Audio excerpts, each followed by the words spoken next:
Welcome to another episode of Inside Startup Investing. As always, I am your host, Chris Lustrino, founder and CEO of KingsCrowd. Inside Startup Investing is a #1 podcast for learning about the best startups and investors in the online private markets. If you are a startup investor, this is a show for you. This podcast is powered by KingsCrowd's proprietary rating technology that helps us to uncover the best founders and stories that you need to hear about before clicking invest. Now, before we get started, we want to thank our sponsor, LawCloud, the premier solution for founders to prepare to raise capital online. Whether you need to file a Form C, a Form 1A, or a subscription agreement, LawCloud provides the lowest cost, easiest to use toolkit for founders to make raising capital online easier than ever. Now, on to today's show.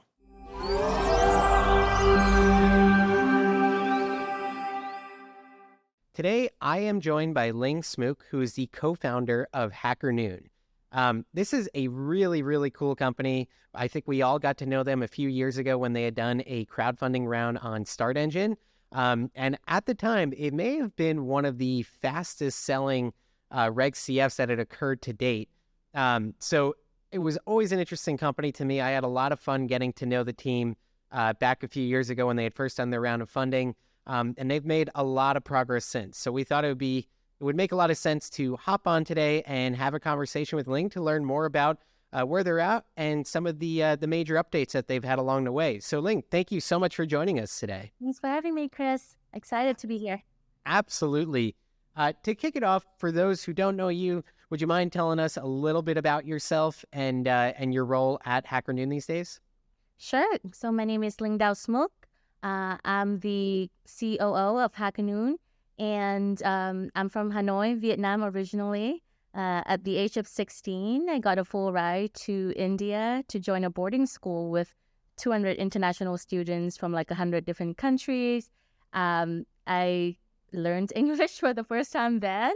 And then I went to the US, also on a scholarship for 4 years. I met my husband, David, randomly on the street of San Francisco in 2016. And later that year, we ran HackerNoon. So here I am today. Wow. That is quite the amazing journey. So actually, Linh, if you don't mind, I know in our pre-interview here, we were talking a little bit about HackerNoon's history, and that it actually didn't start necessarily as many of us know it today. So can you give us a little bit of background on how HackerNoon kind of came to be and its origin story?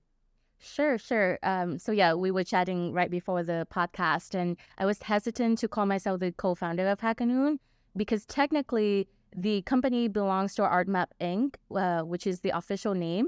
And ArtMap Inc. was started by David back when he was still a full-time employee at some other company back in 2012. He was aspiring to create a software company. Their first product was called MapShot, which is this app that allows you to zoom in to a map before iPhone and Google just like allow that functionality to happen.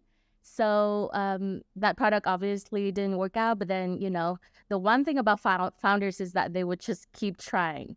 That distinguishes between a successful and a non-successful founder. It's just they would never not stop trying.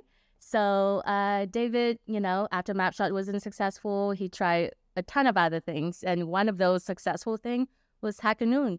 So I would say, well, for those of you who don't know what HackerNoon is, I probably should mention.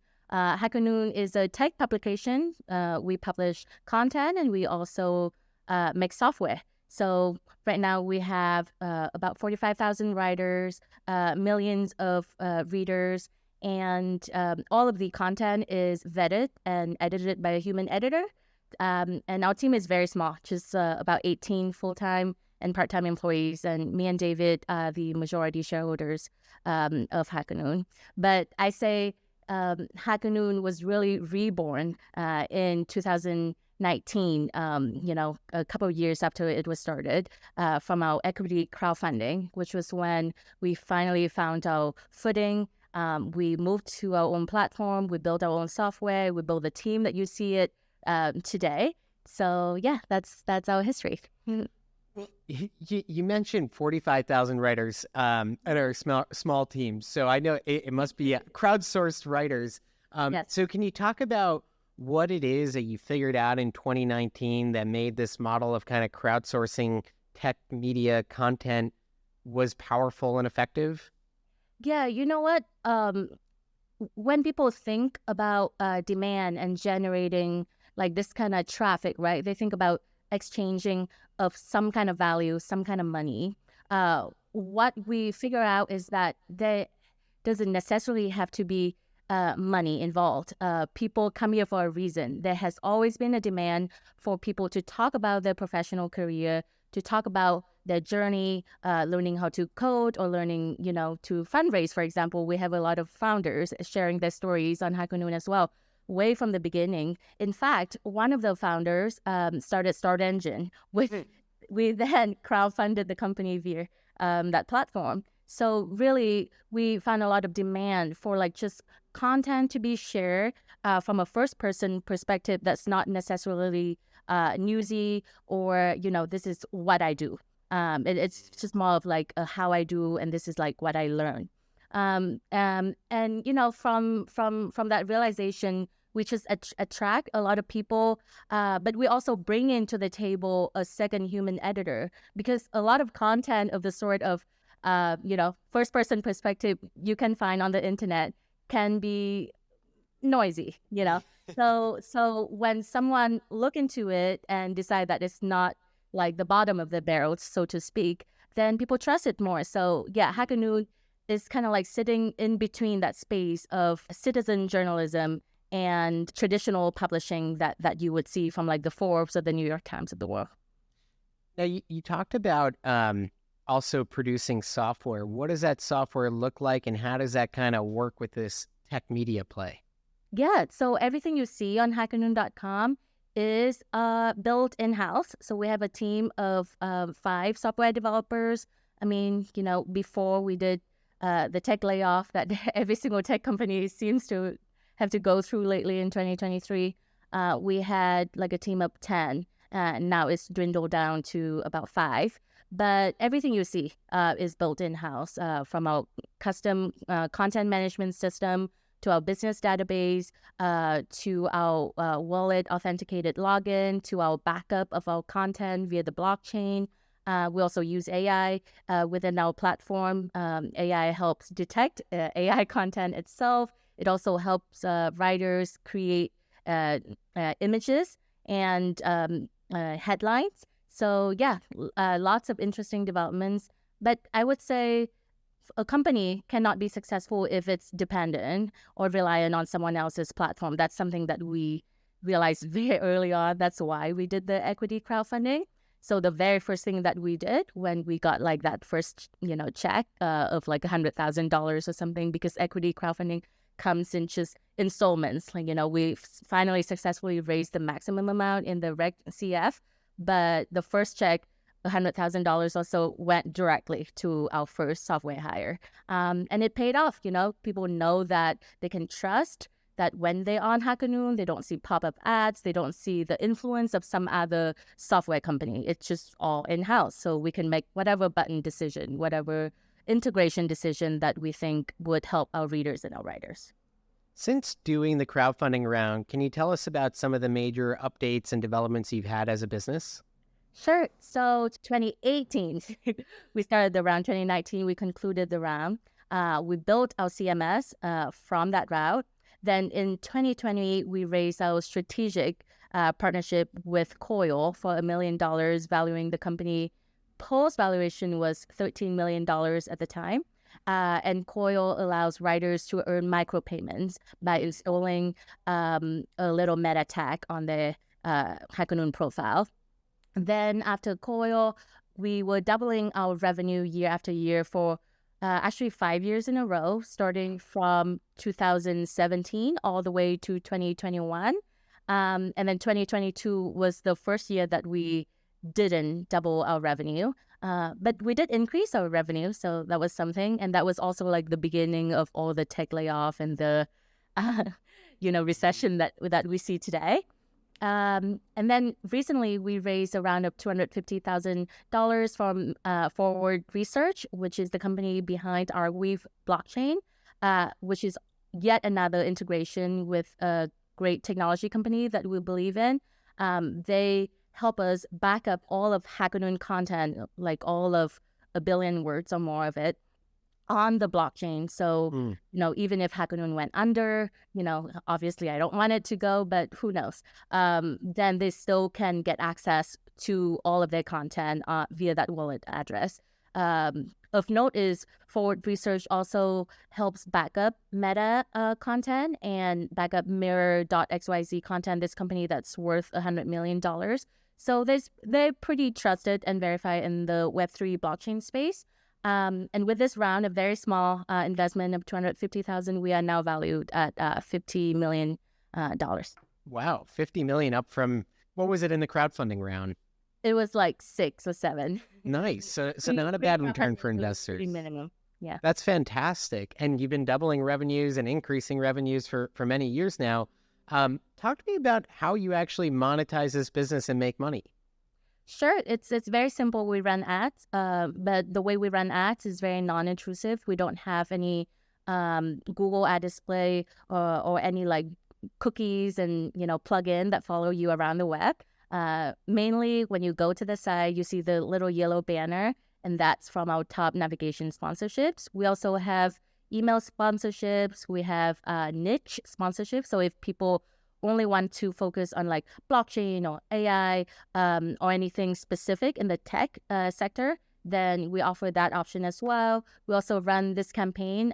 It started a month ago called Startups of the Year and the Noonies, which the voting software of which we also built ourselves, which builds the business database and the voting power of the community, combining them both into this like year-long campaign.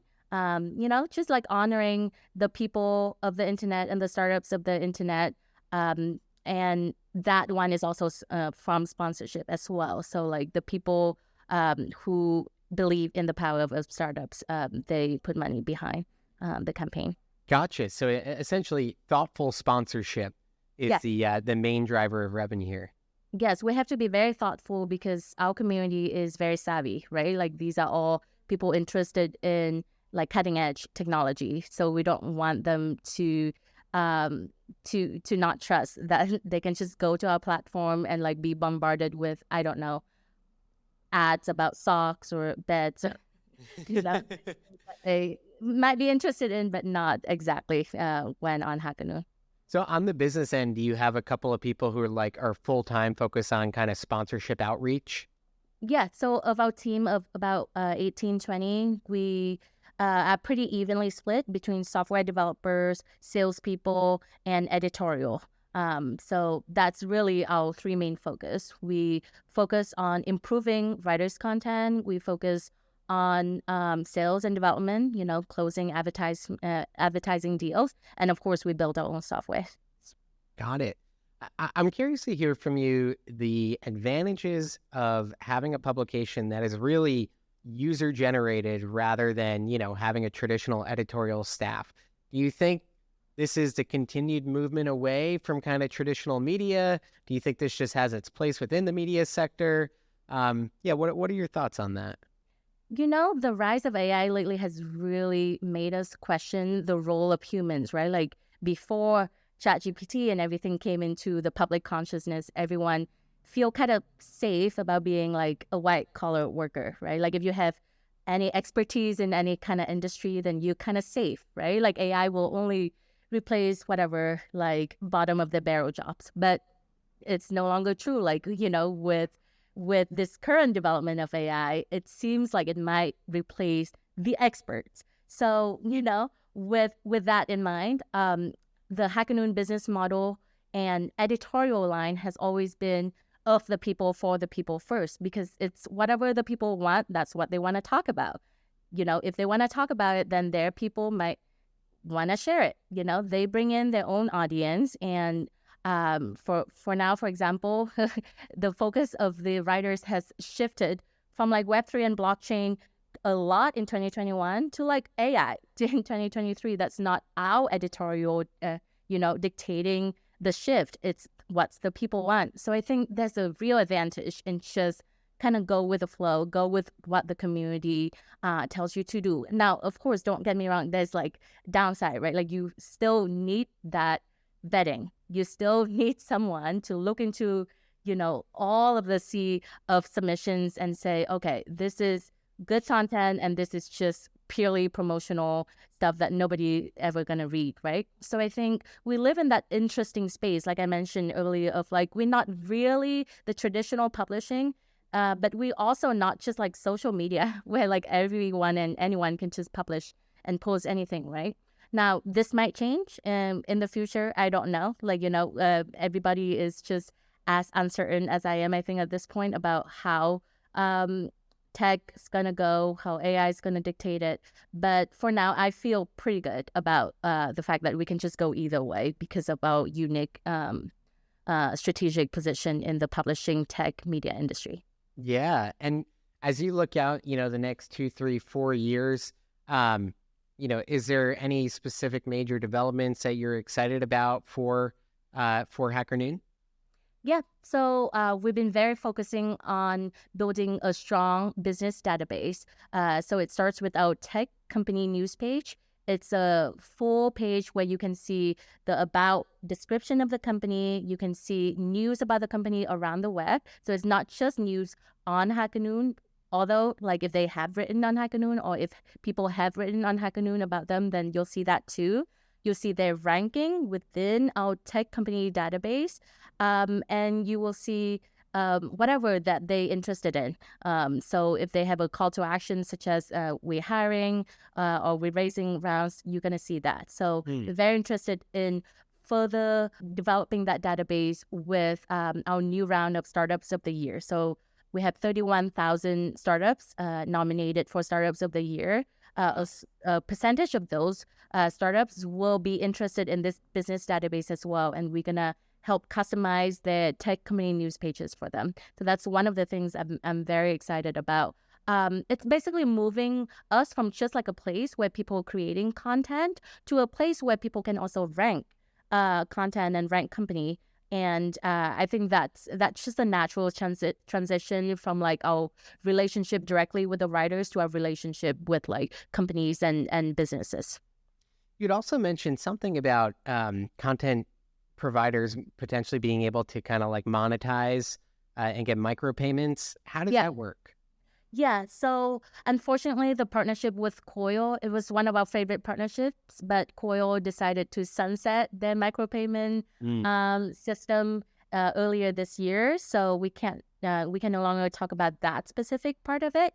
But yes, people are able to monetize their content on HackerNoon, most notably via this thing we call the writing contest. So we'll partner with any company in any niche, such as our latest one is with this gaming company called Tatum Games, and it's called the Unity Writing Contest. Any company, any writer that wants to talk specifically about this niche can then just submit a story on HackerNoon with the tag Unity, and then they will enter the writing contest. Then after like a month or 3 months or 6 months, however the duration of the writing contest is, the top story, so the one that creates the most traction, will then be voted by our own in-house editors. We have like our own little debate on like the pros and cons and the merits and what have you of this story in particular, and then the best stories will win. So and the money is actually from the sponsors themselves, each of the contests. So to date, I think writing contests have really risen to the top as one of our top revenue, because it really is a win-win-win for everyone. It's a win for the writers. They are motivated to write the best stories possible on the niche. It's a win for the sponsors because they just get their name under like all of these amazing stories. And this is a win for us, obviously, because our interests are always aligned with getting more stories and getting more money. Yeah, love it. So is HackerNoon, when you think about some of its kind of core differentiating factors as this tech media business, is it really the community that you've built? I would say the community is definitely up top, and also the fact that we just such a small, nimble company.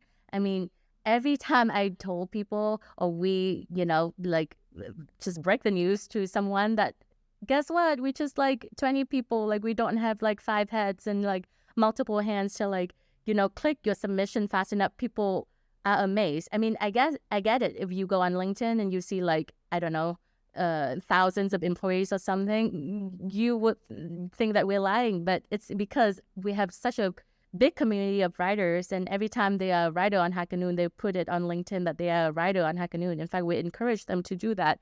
It looked like we're a much bigger company than we actually are. But I'm kind of proud of that, like being a small company means that you are not easily influenced by outside interests. And really, to date, we take almost 3 million, not even 3 million in outside investment, 50 million valuation, and me and David still own the majority of the company. So not to say that people shouldn't get VC money or, a large check from like a reputable firm. The main thing is that it has to work, with your vision, and it has to work with what you want. And what we want is to have flexibility, small team, ability to just, like you asked one of the questions earlier, like, what do we do with the future? We don't know. But you know what? We can make choices. We can make changes because the future is in our hand and it's not in someone else's. And what is your, not lifestyle-wise, but vision-wise for HackerNoon? Like what, when you think about what you want people to remember HackerNoon as in, even 50, 100 years, what do you want HackerNoon to be? I think, both David and myself are not like outrageously delusional people. Like we are not thinking, oh, this is going to be the company that will change the course of history, right? Like it's just right off the bat, we're not those kind of people. At the same time, you have to be slightly delusional to like run a startup, for this long. So I would say our vision and like the best case ideal scenario would be this company would just run like forever, even after David and myself no longer with the company. It will still continue to support the little guys, the people with the stories, but they just don't want to bother creating their own content publishing platform or don't want to rely on someone big and like can just take your content away, or work for like a publication and have to pay by the hours. I don't know. I just want it to be a sustainable company with or without the people founding it. I love that, and I think that's a really valued outlook in this environment, especially. I think people are starting to go like, oh, wait a second. It's good to build a sustainable business. There's a lot of value to that. Breakfast is like one of our aspiring business, and it has like all of like 50 employees or whatever. And it's crazy. It's been going forever. You don't have to be this super high growth, industry changing, discourse shifting company in order to make an impact in the world. Like, for example, we help one of our developers buy his first house. That's amazing. Like it's from the paycheck of HackerNoon, like somebody actually could create and build a home. That's beautiful. Like that's what we want. It's just the 20 people that are working with us, they're relying on us for, their day to day. And then the community of writers can trust us to be the place to read and to write. Like that's great for us. I love it. So for those who are listening, if they're interested in becoming a writer and writing about the things they're interested in the tech space, how do they go about that process? What does that look like? Yeah, so it's very easy. You just go on hackernoon.com and click start writing, and you'll be taken through like a pretty simple, I think 2 or 3 step onboarding process. You have to choose your name and then you create your profile. I mean, it's pretty simple once you get on the site. The main thing is that you have to have a story to tell, right? Like if you are just a reader, you don't even have to create a profile to be able to join our community. But if you want to write your own story, then you have to create a profile, submit your first story. We also have provided a lot of templates for aspiring writers who like don't know what to write about. You can also go that route. Then once you're there, wait about 1 or 2 days for your submission to get to one of our in-house editors, and then voila, off you go. Wonderful. Well, Ling, thank you so much for your time today. Congrats on all the success since your crowdfunding round a few years back. Glad to hear that the business is continuing to push forward. And sounds like it's getting to a really good place. So that's certainly not an easy thing to do, especially in this environment. So congrats to you and the entire team on all that you've been able to accomplish. Thanks a lot, Chris. Thanks so much for listening to the show. If you want to use the same tools I do to find amazing founders like the ones I have on the show to power your investment decisions, you could head on over to kingscrowd.com/startups to try out our Edge Pro Toolkit for 30 days free.